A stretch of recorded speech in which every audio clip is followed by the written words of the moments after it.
listening to the Down the Wormhole podcast, exploring the strange and fascinating relationship between science and religion.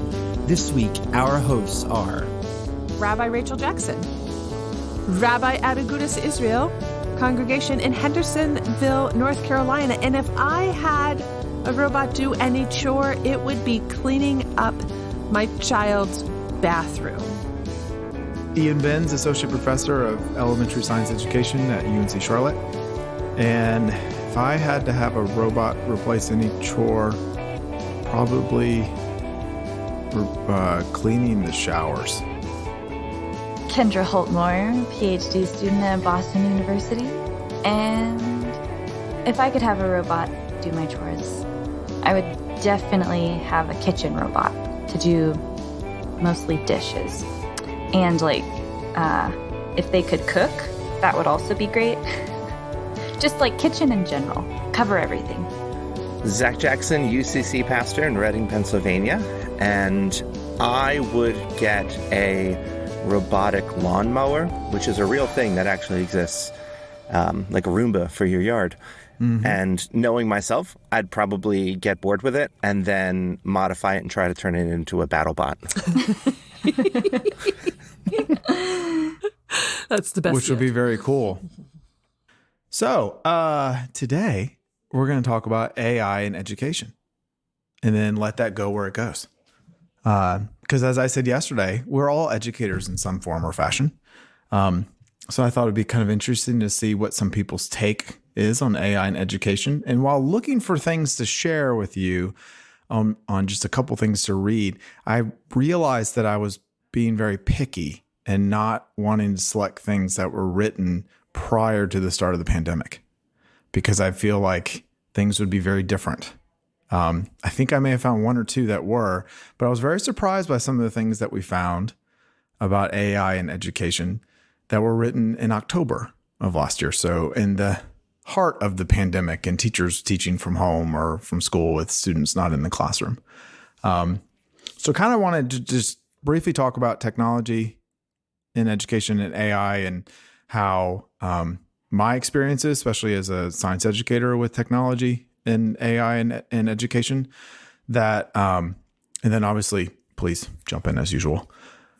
One of the things that I've noticed throughout my career with technology education is why I actually pulled away from doing research on technology is because of how fast the technology changes and rolls out, that the ability to determine its effectiveness in a classroom takes significantly longer than the newest tool, right? So I purposely pulled away from the technology because it just got to be too much too quickly, and am not as well versed in the use of something simple like your iPhone or smartphone as others.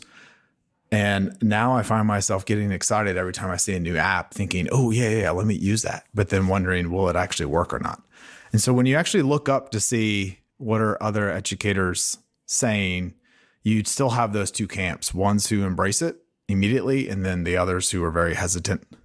And then you may even have some who say, no, don't use it at all. And so a few things I shared that I wanted to bring up is something from, was it the Brookings Institute shared something about why we need to rethink education in the artificial intelligence age. But actually, let me pull up something different real quick. Sorry. Is from this past October, written by a contributor for Forbes magazine, and he's called the AI guy. And when talking about AI in education, this is the one where I said you may need the bleeper, Zach. Because he referred to classrooms as the pedagogical dark ages, which made me really excited. And he says, of all the areas of life where artificial intelligence will have an impact, the biggest might well be in education. This is because learning is so important, and also because current provision often leaves a lot to be desired. This is not generally the fault of teachers, which definitely earned a big you. There's one bleep. They are the active ingredient in today's education system, but they are expensive and not scalable. That earned the second you. So in most countries, they're undervalued and burdened by absurd paperwork. They are also human, which means they are variable. think back to your own school days. How many of your teachers were positively inspirational? As many as 10%. How many were unacceptable? That probably leaves a large majority somewhere between okay and mediocre.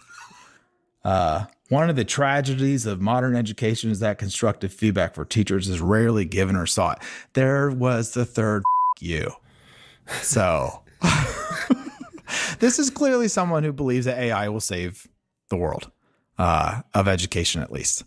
And sorry, I'm going to keep going on my tangents because this one really pissed me off. He got under your skin. It doesn't stop me, whatever. It did. I read it. The kids were sitting there watching cartoons last night while reading this, and I was looking at it, and I just kept mouthing it. And I did say very loudly, you know what? I really wish I could call him up and say, you know what? Why don't you come try to do this work, jackass? And John goes, Dad, what does jackass mean? Teachable moments. Anyway, he does have a few good things to share. Like the idea of this whole notion of flipped classrooms where students get to watch this is more for college, I believe, but watching the lecture ahead of time and then doing more work inside the class, hands-on type work. And those things are good.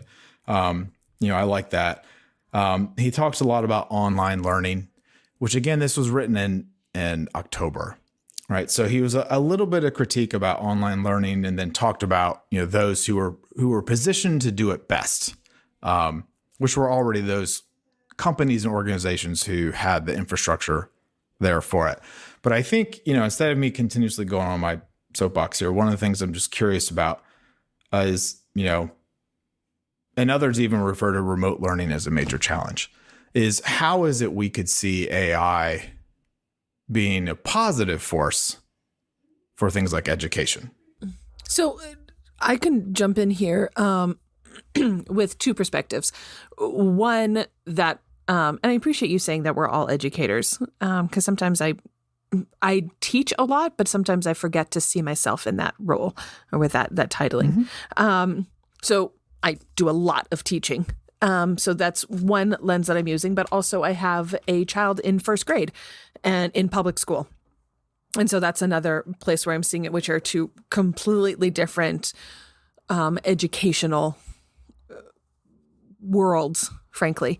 In this way, when you're talking AI specifically as separate from technology, it sounds like, how are you, right? Because technology might just be like right now we are all, excuse me, goodness. We are all on a computer using a microphone and a particular website. None of these things I would classify as AI specifically, but as technology, because it's not an artificial intelligence. Someone certainly had to create these things, but it is not dynamic. It's really these tools that we're using are very passive. And for me, that passivity lends it to be a technology piece rather than an AI piece. So I think that in education, we need to use and can use technology way better than we are now. Right? That I believe. How AI can be done, I really see that in terms of, I don't want to use the word testing, assessing though, right? How is this for you, right? Is this fun for you? And using those skills that AI can provide to react and learn from the user input to say, okay, this is where I think we're at. And they can be done in any way. I'm not saying that this needs to be a standardized test, but let's play a game. And where is this game going to go? We can look at what strategy can provide, or that can then be used in these quiet times, especially from a public school standpoint, where from my perspective, both when I was a child, 30 some years ago and now, I would never want that job, frankly. It just looks too hard, especially in elementary school. But it seems like that the teachers have to teach to the middle or the bottom third. At times it can, especially at these lower grades where there can be a big emotional difference in the lower grades. And so from an educational standpoint, great. So everyone has the free time. That can be okay, let's use AI as an individual so that the teacher can then work with the individuals or teach the whole class the concepts, and then the individual can run with it using AI plus technology is one of those ways that I see that being used in a public school and really elementary sized or elementary aged. Sorry, I'm not being very clear today. So that's my gut reaction. And I think that the person that wrote that article probably hasn't spent a lot of time in the classroom and doesn't have a whole lot of compassion. And one other thing that I wanted to add to this, sort of in not in commiseration, but in just as another statement. I was teaching on Wednesday, and I was teaching something, and I teach teachers, right? I've got a lot of retirees in my congregation, and one of them happens to be a former physics high school teacher. And I was talking about my son and his teacher. And this person said, at the upper grades, the idea is to teach curriculum. And at the lower grades, the idea is to teach the person. And that it's really flip-flopped, that the teacher, the first grade teacher, really has to change and adapt depending on who's in front of them. Whereas the older, the older grades, right, high school and stuff, don't change their curriculum that much depending on who's in front of them. I mean, they'd still have to have the compassion and the empathy and some of the social work and all of that stuff that goes along with being a teacher. But the curriculum itself is the focus, as opposed to the child itself being the focus, or themselves being the focus. So I just want to acknowledge that, there's when we talk about education, I don't think we can lump it all together. Even when we talk about public schools, we can't lump first graders and 12th graders together. We can't. They learn differently, and the focus is different. Right? That's my nonsense rambling. Well, and I think one thing too that it's interesting, we're recording this during the pandemic while still, online learning is still going on in most places. Yeah. Schools are now transitioning more, or trying to transition in some places to 4 days face-to-face, 1 day asynchronous, or something along those lines. But, it's been interesting as an educator and as a parent to hear some of the concerns that my friends who are parents have brought up over this past year of, complaints and everything. And even though I know that at times I sound negative around online learning, I think online learning has a place if the people who are doing it are trained in how to do it. There's a huge difference. And so I would hate for the past year to influence any future major decisions around online learning, because online learning is here. It's been here. Like, we do it at that higher ed level and do it very well. And there are places for it. And there are great tools that can be used within the science classroom, for example, that make activities and investigations vastly different than they were even when I was coming up and when I was teaching in the high school classroom. So I would absolutely hate it if people ever made the decision of, we can't do online learning because look how bad it was during that year. Look at the crisis, and look at this crisis and say we didn't Right. come through it with stellar colors when none of us were trained. Therefore, we should make this decision. It's more of a, let's see what it is we need to do to prepare the teaching force and the future teachers on how to do a better job of using this type of technology, which is very powerful. But then also how to teach our children. So one of the things I try to do in my class is to help them better understand how to do coding, right? And so there's some great resources out there they can use to then teach children coding. But I can only touch it, like just the tip of it, because I don't have the expertise to do a whole class on coding, for example, right? But anyway, we're talking a lot about how this type of technology and AI can replace things. And so I'm just curious of other thoughts. Well, I just wanted to... Yeah, you mentioned... Sorry. If I can go first, because I just want to kind of respond to something that Rachel said. I think that the point about the distinction between technology and AI is something I was thinking about too, as Ian was talking in the beginning. And I think that for people who group those things together, think of AI, or just when people think of AI, they think of technology in general. I think the very real fears of this last year is that, as much as AI and technology in general can be like an extra step of engagement and stimulation for students to really just love and immerse themselves in learning, it can also be an extra hindrance and like reason to detach yourself from learning. And I think we just haven't figured out how to actually use it in such a way that it is a tool rather than an obstacle. And I think this last year, and this is, what y'all were talking about right now, is that no one was really trained. And so, and the expectation, it's not just about teachers, it's also about students. And, you have to be trained, and you have to have, you have a responsibility as a student as well when you come into a classroom, whether that's virtual or in the classroom. And I think a lot of teachers, and I'm just speaking from like people I know who have been in the virtual classroom this last year, who have told stories about how, these are people who are great teachers and, know what they want to communicate to students, but will say that when they go into their Zoom classroom, everyone has their camera off. And so it's like you're just kind of speaking into the void. There's no participation. And, I think there's probably like a lot of people who could be like nodding their head to that right now, because it has just been really common of this last year with Zoom fatigue and all of that. And so I think it's really easy, like even for me, I as Rachel was saying, I also like separate the technology from the AI. But even looking at this last year, I'm like, let's just go back to the old days of the traditional classroom, keep technology out. Mm-hmm. Let's just go back to chalkboards. Yeah, exactly. Everyone get their slate out. Because Clay there is tablets just like, for everyone. It's so easy to use it incorrectly. And it's hard to imagine like what tools we need in place in our education of teachers and of students to like come together in a shared space, even if that shared space is a virtual or a shared space in a classroom where you're relying on a lot of different like technological platforms or AI tools.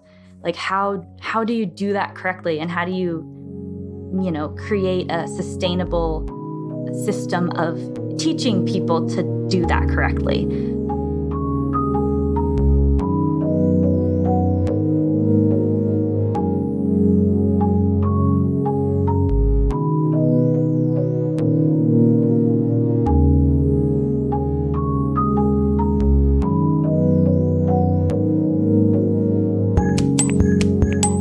So yeah, I'm actually just curious for like more examples of like how, since you open with this, Ian, like how do you see in your own teaching this like difference between technology and AI, and like what are your favorite tools that you have either used yourself or like seen other colleagues use?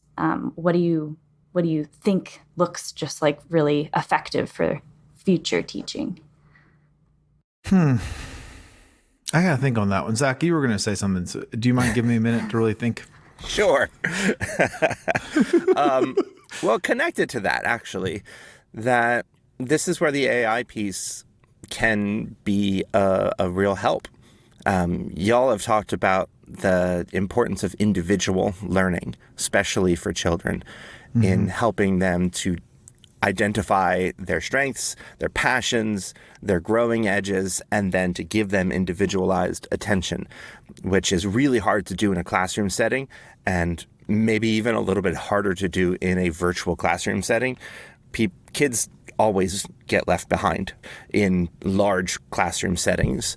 But like artificial intelligence driven individual systems can help identify, as kids are doing their own work, where those kids' growing edges are and where their strengths are, where their passions are. Let the kids explore a little bit, play around in a sort of gamified space where, this kid, wow, they seem to be really drawn to like the science island on this tablet game. And so we know that this kid, maybe we'll start feeding them more information in this way.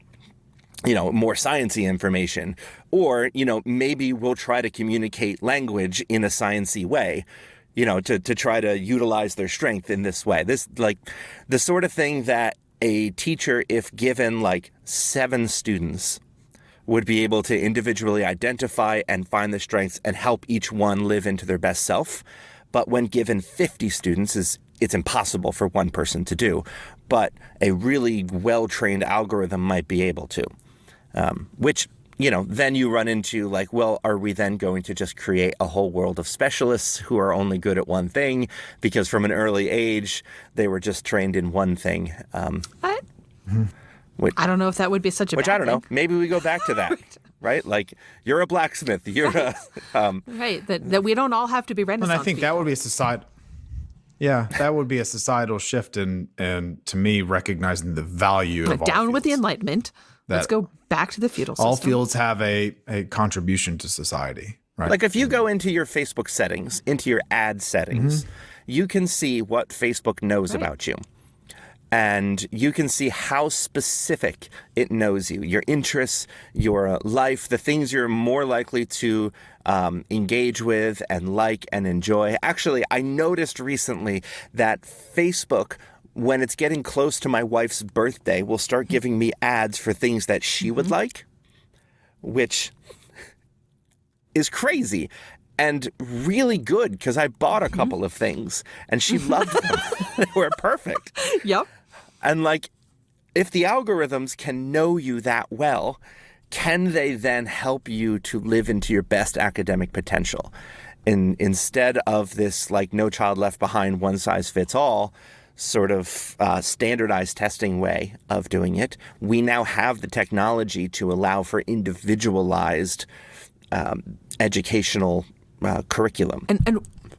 And so I like. Go ahead. I was just gonna respond. I think one of the things you were pointing out, Ian, that Zach and Kendra have both sort of touched on, but I want to say overtly, is this idea of not replacing, but in conjunction with, right? The idea that we're not going to just straight up replace teachers or straight up replace interactions with human to human, right? We're not.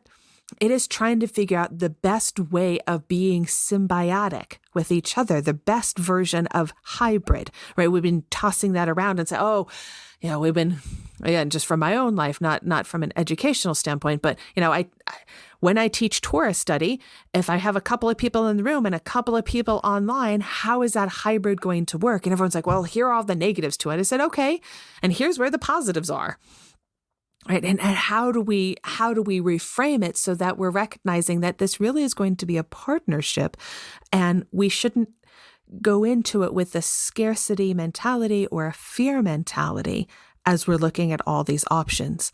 I say that with the exception of, the robot that I really want to clean my bathroom and perhaps the AI that will come along there. And again, switching the language of technology and AI, the AI would know where to put the towel down for where the toothpaste ends up so that it doesn't then have to clean up the toothpaste, but just has to clean up the paper towel, right? That would be the AI in the bathroom, which would be amazing, right? So not just that sort of car wash shower that you were talking about, really learning, here's where the mess is made and let me prevent it, and working together to do that. And I think that if we reframe our idea of being in partnership, maybe we'd approach this with a kinder heart.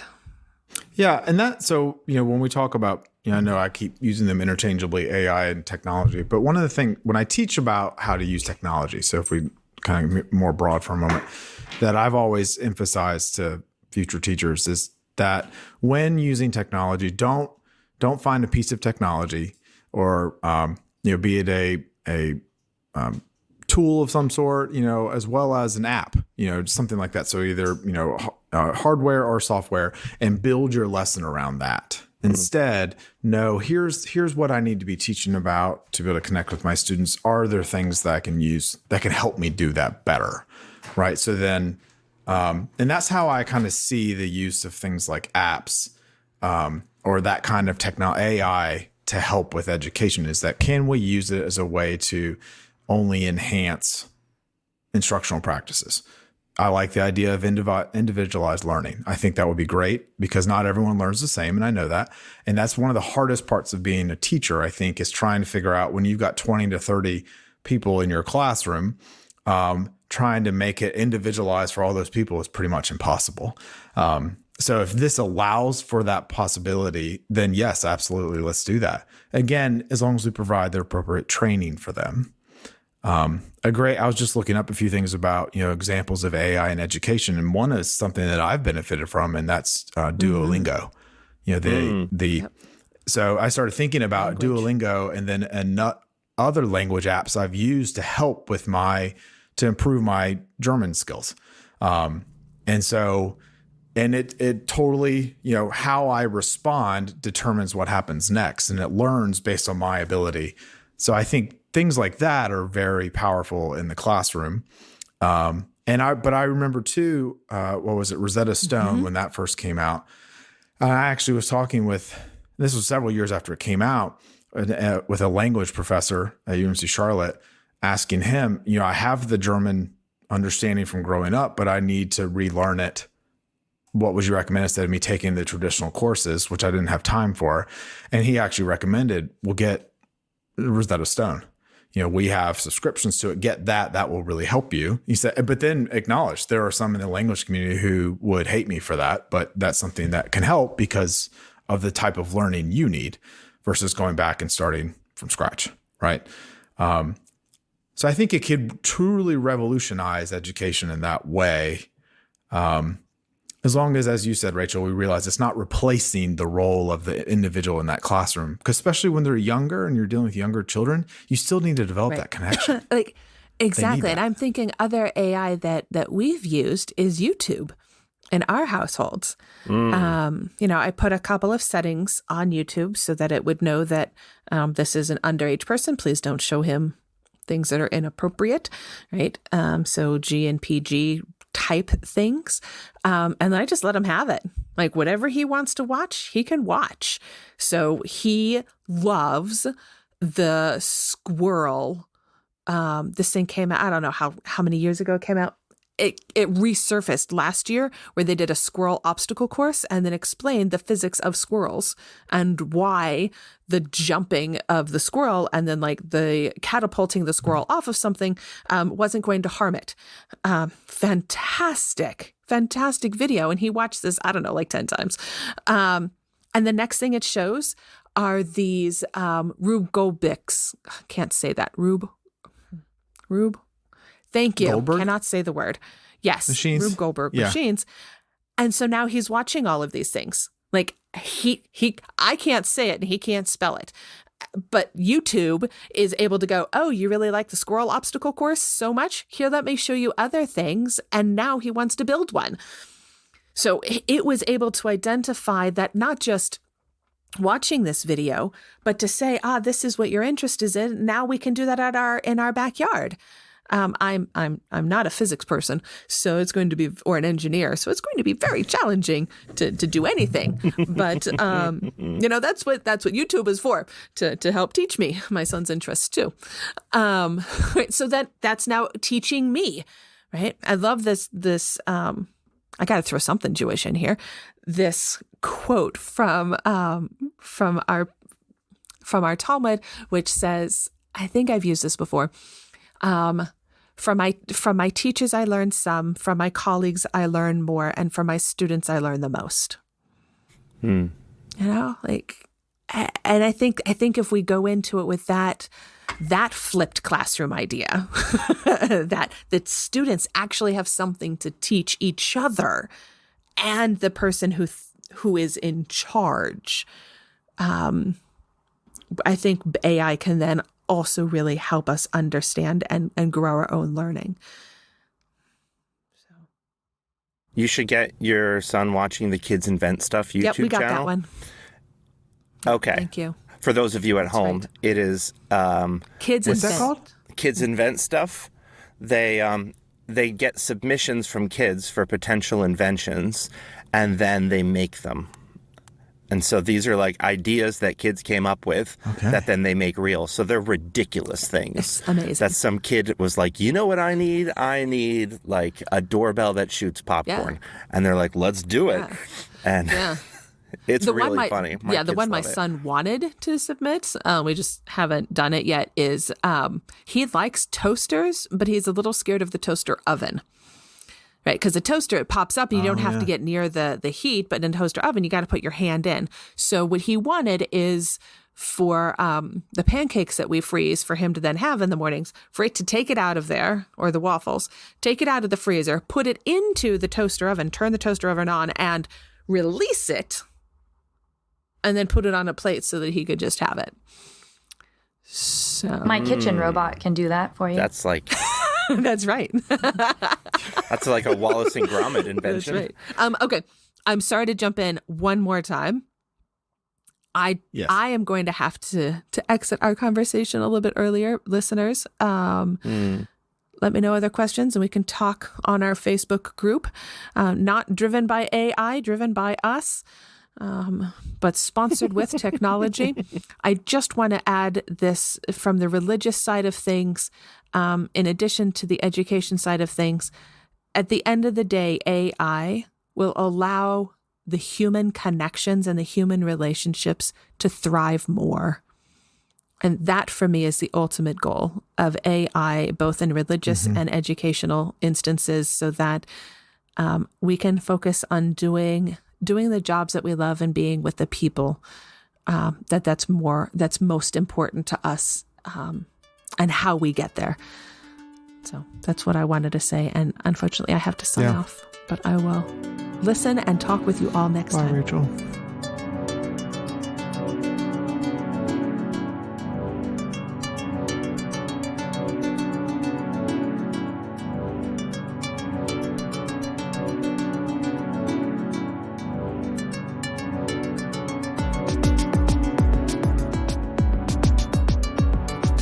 Yeah, I feel very compelled by the gamification of learning. And like, because I recently discovered an app that has been really useful for me the last couple of weeks. But I just think there is, so for me personally, I have always had this like competitive side to my personality that I've never thought that the competitiveness of myself could be practical in any way. I just, like grew up, loved playing games, played a lot of video games with my sisters, and just, always liked to win. But as an adult, I just thought like, this is just a side of my personality that's not very useful in, just trying to like sit down and, read articles and like write papers all day. Maybe sometimes, but not recently. And then I discovered this app called Forest. Have y'all heard of this app? No. And you basically plant a tree, and I'm using air quotes here, in your virtual garden. For your tomorrow? And you set a timer and you press plant, and the timer starts winding down and your virtual tree starts to grow. So the trick is that you have to keep the app open so that your tree grows. And if you exit the app, then your tree dies. So the point of the app is to help you stay focused on task and not get distracted and like use your phone to like do anything. And it's just like the silliest thing that there's like a virtual pine tree growing in my little virtual patch of garden, but I am obsessed with it. I feel so upset whenever I've like killed trees or done group study sessions and someone else has killed a tree and then it kills everyone's tree. Like this, it just has really harnessed the competitive side of my personality into something that is very like practical and useful. And the people who develop these kinds of apps, I just think it's genius, because this is just like a part of human brains that like they've figured out how to hack.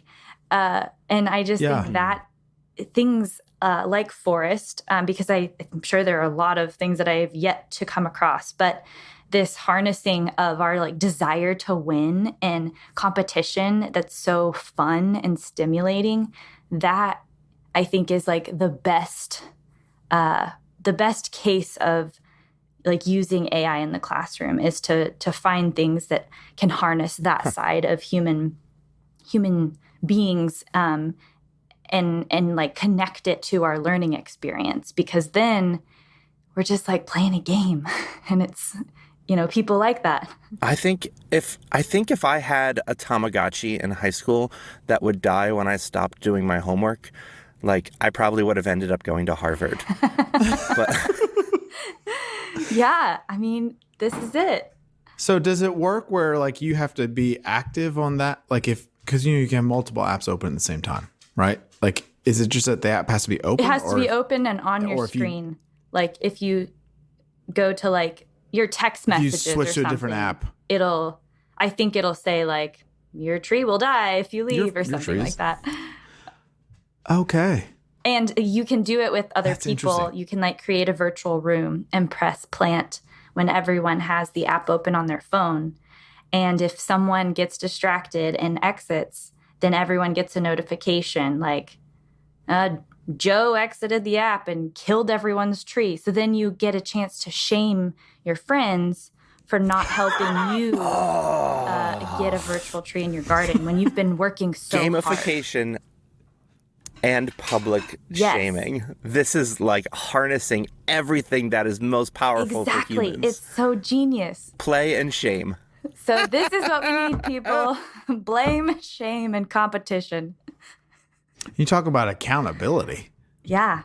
Too, and peer pressure for accountability. Yeah. So that's interesting. Working. Oh my goodness. See, I just, as you were saying that, installed the app on my phone and I planted a tree. And then as I put my phone back down, I got a notification that I have an email. And I really want to check it. But you can't. But I can't, because it'll die. That's true. And when the tree dies, they plant the dead tree in your garden as a reminder that like the trees stay. So it's always there as a reminder, haunting you in the rest of your live trees. Oh, see, this is like something I love about like the more we learn about human psychology, that we're able to utilize it for good. Like companies like Facebook use it for like making money, but a company like this can utilize that for our own betterment. Totally. It's awesome. So that's where technology and I think AI can be beneficial, right? So is the way it can change things for the learner. With teachers, I think if we can do a better job of preparing them to handle it, to know how to use these tools effectively in their classroom to make, and personalized learning a possibility for every student, I think that would be great. I do wonder how, once this pandemic, like once things are returning to some sense of normal where schools are fully open around the country, what will be the conversation around this? Because as we've done, and as I admittedly have done, I'm kind of using AI and technology interchangeably. And so, we think about both of those areas, technology and AI, and its influence on other areas we've already talked about, especially with religion, church services, religious experiences for people. What will it be like for education going forward? Because people will have negative memories of this experience and kind of think that, oh no, I don't want that. And also one thing that made me think about too was our Dr. Scott episode with Dr. Scott, the paleontologist. And he always talks about the importance of getting kids outside. Right. And so some of the things I've read has talked about personalized learning, online learning. And so them having that full virtual environment for them. But as long as if it's used to the extreme where it does not encourage going outside anymore, then that could become problematic. Yeah. Right. So I would want to see the tools developed to make sure that that still happens. Totally. And that's why I think that Which they exist. Like, in order for us to really harness the potential of AI, we have to take seriously and really understand like human psychology and just like the evolutionary like state of our humanness, because we will fall into the traps of technology and AI if we don't understand, that we're like responsive to certain kinds of stimuli, and that, kids need to go outside because of the bodies that they live in. And this like has to be part of the conversation. And I think it is for a lot of people and a lot of companies like understand that.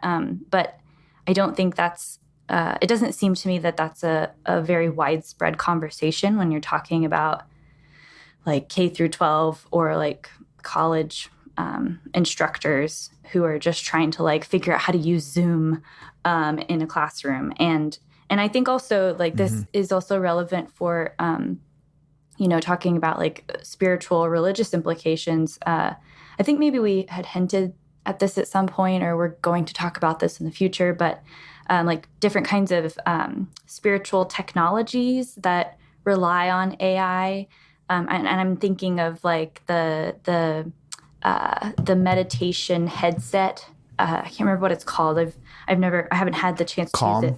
The Calm one? I think that's it. It like gives you biofeedback so that when you're like trying to meditate, you can like receive the biofeedback and I don't know, I guess like to realize what your body is doing to like inhibit you from getting into a deeper meditation state, and take that information about your body to help you do what you're trying to do, which is meditate. And for some people that like is a very like spiritual practice.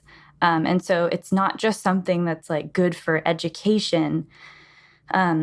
It's good for people trying to develop habits and practices, whether they're spiritual or not. Like we really could like benefit so much in just like trying to be human every day. But we have to take seriously the pitfalls.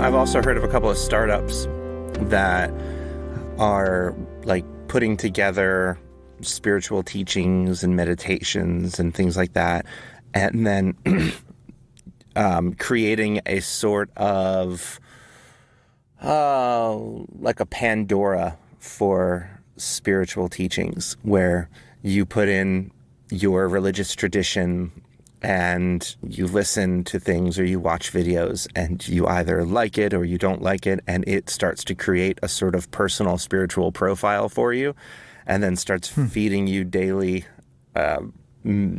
sermons, meditations, whatevers, that more closely match your particular spirituality. Because there's so many people who are spiritual but not religious now, and who, because they aren't attached to a religious tradition that will give them content and belief systems and foundations, now they're kind of trying to figure it out on their own and do a kind of patchwork, which can be really difficult. If I say like, well, I don't know much about Buddhism, but from what I've heard, it sounds good. Where do I start? And it's like, well, here's thousands of years of tradition. How do I pierce this? But a system that uses artificial intelligence to help you to identify your sort of spiritual markers, and then give you content that will help you along that journey. There's some potential in that. Totally. There's some danger in that as well. Then you're basically turning an algorithm, an opaque algorithm, into your guru or your priest or you're putting a lot of trust into something that you don't understand. And you're also trying to sort of skim off the top of very deep ancient wisdom traditions, which if you haven't worked through all of the implications and all of the how deep the root system goes of each individual wisdom tradition, it can be a little dangerous to just kind of cherry pick little things here and there. But we're kind of just on the cusp of this, and so we're figuring out the can we before we can figure out the should we.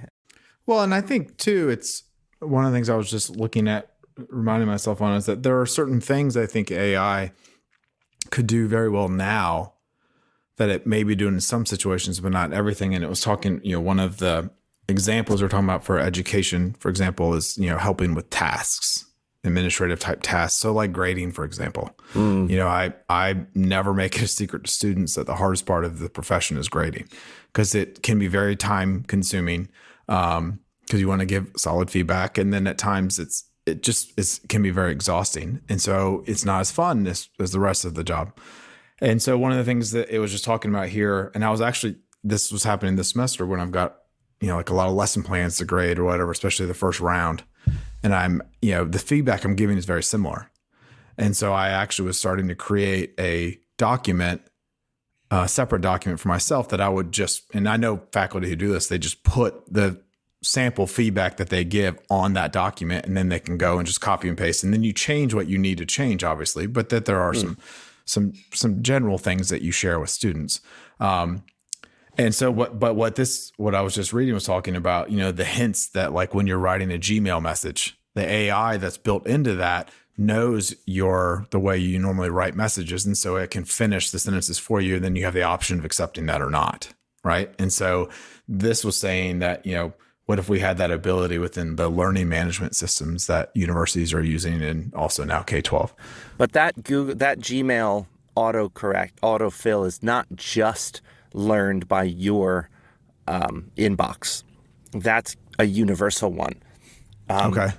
Google actually has been creating this kind of massive AI system that is based on massive amounts of data trolled from the internet. They're basically just gathering absurd amounts of data from emails and websites and forums and everything that they can get their hands on in order to train their artificial intelligence to then do things like that, or the autocomplete in search, optimizations across the board.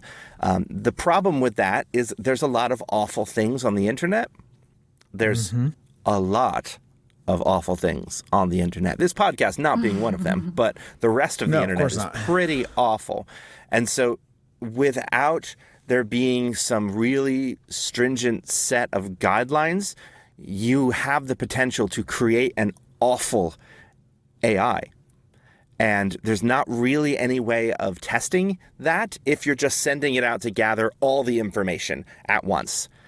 And the woman who was in charge of Google's artificial intelligence, machine learning ethics team, I forget the exact name, she published a paper questioning Google's algorithm and their data collection and the ethics behind it. And then she got fired for it. So, Google fired their ethics leader, and then the second in command backed her up and was also questioning this, and then she got fired. That was not that long ago. No, it wasn't. It was very recent. And Google made up some excuse about malfeasance in the workplace and whatever. But it's a bad look when your ethics department questions your ethics and then you fire them. Very bad. Right? I mean, what do they know? This is why you have an ethics department, to help you be ethical. Google's slogan at one point was "Don't be evil," and I feel like they just got a lot of money, and then it just, I don't know. That's not as appealing anymore. Don't be evil. So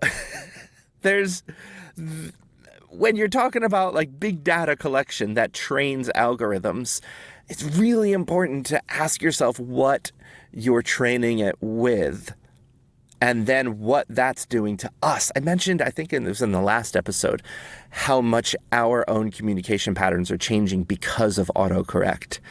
And we're becoming more like the machines rather than the machines becoming more like us because we're learning how to talk based on autocorrect. And that's true in Gmail, and that's true in Microsoft Word, as it's doing that now too, and text messages and all kinds of things.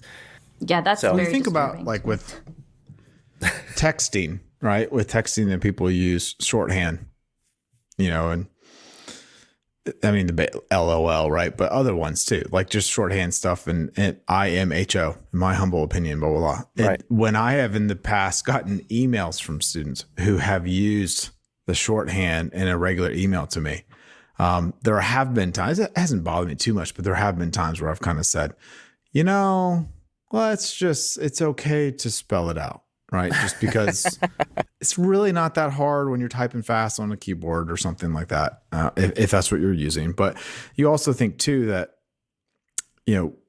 what I remember several years ago having to talk to some students about that kind of stuff because they were kind of, commenting on why is it that, professors may not like this or something. And I kind of reminded them, I said, well, in this department, in our program, we are teaching you to teach future people. Part of that is writing and reading. And so that may be one way that those professors look at your ability to write is to, in your regular communication, can you put together a sentence correctly, a paragraph correctly? Those are things that we need to know you can do so that you get certified to teach others on how to do the same thing. And if everything that's written to us is shorthand lingo like that, then it's harder for us to tell. Well, you know when the first instance of OMG was? No. 1917, in a letter from Lord Fisher to Winston Churchill. OMG. OMG. Wow. Wow. Now I want to look up all of Okay. them, like raffle and I know. lols. The first usage of Rafflecopter was in 1312 under... And I gotta tell you, I looked that up in a separate tab because if I opened my phone to do it, my tree would die.